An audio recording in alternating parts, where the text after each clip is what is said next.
If you have not joined any of the groups, and I'm not here to sell you on joining a group, I already paid my membership dues. If you don't belong to the Blue Ribbon Coalition, at least go on the Share Trails website, read what they're doing, read how they're fighting for lands for other groups as well. Go talk to Mike. Make a donation. Get a bumper sticker. Tell all your friends. Read the magazines that are out, like American Motorcyclist, and what they're doing in Washington, D.C. for us right now. All the information is there, not only just on the internet, but at these meetings. Our voice is being heard. Our voice will be loud. Our voice will be carried. I quickly got you guys some quick flyers before we got to the meeting tonight. I'm sorry they're a little bit crude, but they're basically trying to point you in 3 common directions, and that is that for our regional battle here, we're going to change a little bit, hopefully in this next week or so, on the website for Friends of Clear Creek Management to get more information as a portal so you guys know what's going on in real time as it happens. As Don Amador from the BRC or Ed Moreland from the AMA is sending me data about actionable items that are happening, we're trying to get them up posted as quickly as we can so that you guys all know. It's hard to make 1,000 phone calls in one day to all the people I have to talk to, but it's easy to stick it up there so that you guys can all read it. So grab a flyer, take it to work, give it to other people so that they know that we're trying to get the communication out to you.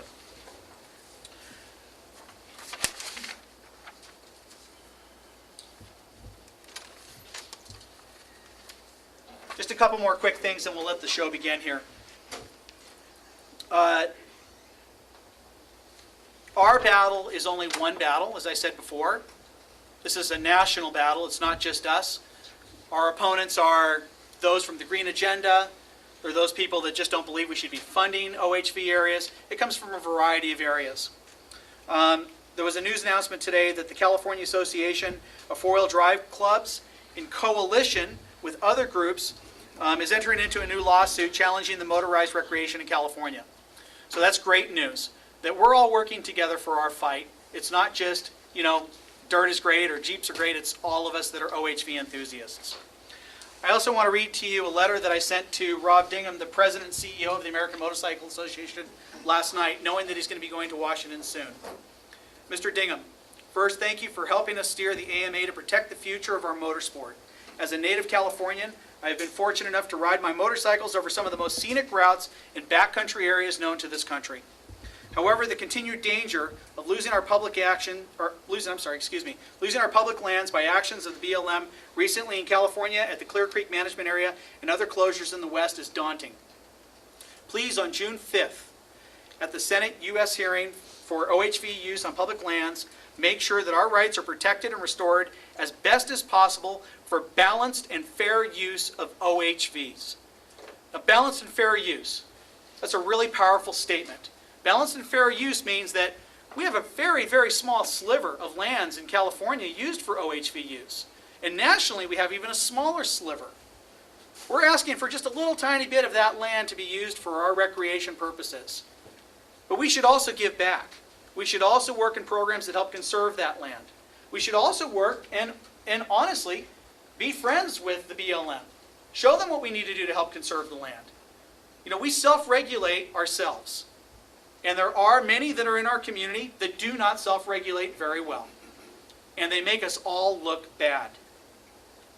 Let's help them understand that to protect OHV in California and the rest of this country in perpetuity, we all need to work together for that common cause. And that's the protection and conservation of OHV forever. Thanks very much, you guys.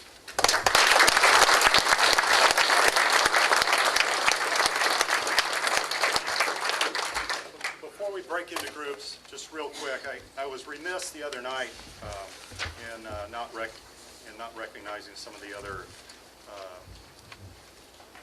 user groups that were out there. And it was pointed out to me by some of the folks that were there. Some of the private landowners.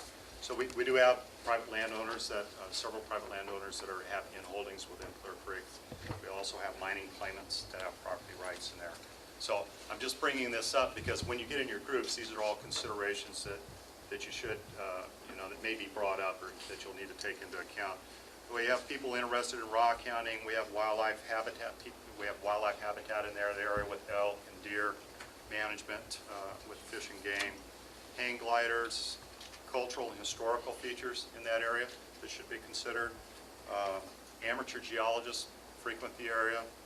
Amateur botanists like going out there. Birders like going out there. So we have a research natural area out there, so we oftentimes have scientists frequenting the area. So there's a lot of interest in the use of that area in addition to the OHV. And so, I mean, that is something that in coming up with ideas and crafting issues and things, finding that balance is always going to be very important. So, Sky? At this time, as I said, we generally have the red group with the science end of things, sorry, over there. The blue group and the scope of the EIS or issues that can be identified in this side of the room, and the yellow sort of alternative management actions, either to reduce risk or provide alternative access. Those are the type of questions that are in that handout with the public scoping issues. Just a suggestion, or use the exercises sort of identified here at the end of the handout for each group. But this is your time, so make with it what you will. I have one question, and really that's all we can do. We will come back, let's say with 20 to 8, or generally that time frame, so we can hear back from the group and answer some questions about the next steps in the process. Sir? What, we're going to be going through this ideas type thing. What is the main hurdle, in your words, that we need to get over to get Clear Creek open back up again? I think it's a very complex management area or situation. I mean, there's any number of issues.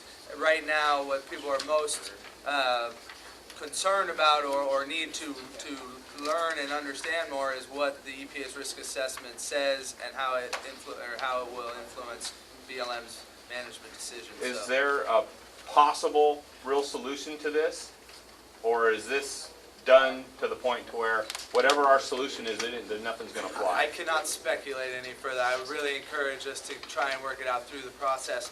I think that, as I said before, the decision space is probably more narrow than we're used to dealing with, because we have standards, what has been stated by EPA as the acceptable risk range for exposure to asbestos. BLM does not have a lot of influence in determining what that risk range is, but I think we can ask those questions to either understand how it relates or to OHV use, recreational exposure in Clear Creek, and how it will then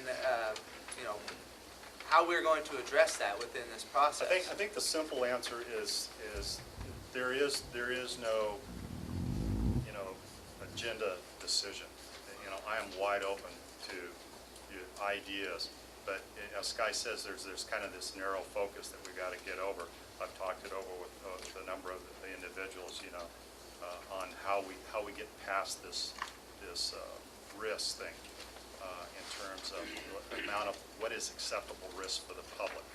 So, what is acceptable for you to take on, and that type of stuff. So those, it's really wide open. We want to be very creative. We're not going to turn away ideas. We will go through our scoping report, and if we do say this, we can't do this particular one, it'll be explained as to why it's rolled out. with that said, I really think that we need to encourage this brainstorming, ideas, everything on your mind about how this risk assessment may or may not, resemble use and risk in Clear Creek. Your questions can be brought forward to BLM folks as we get into these discussions and later on the steps. So I don't mean to shut you down. I want You guys, people to get there's a involved dozen here. or so ideas that you can all bring to Yeah. the table. And really what their biggest concern right now is helping to narrow that risk level of asbestos exposure. If one of those ways is through soil agronomics, which is adding amendments to the soil of organic material, which can clump the soil, reduce the dust exposure. If it's trail rotation, if it's paving certain roads like R1 to reduce that high risk factor, if it's changing some of the riding habits, if it's rotational seasons, whatever it is, bring those ideas to the table. These are our public comments and our time to speak up. So make sure that your voice is heard on those public comment cards. Come up with any creative idea that you think will help mitigate their risk level. Okay? So we have about 7 charts, that's 7 groups at least right here, right now. And if you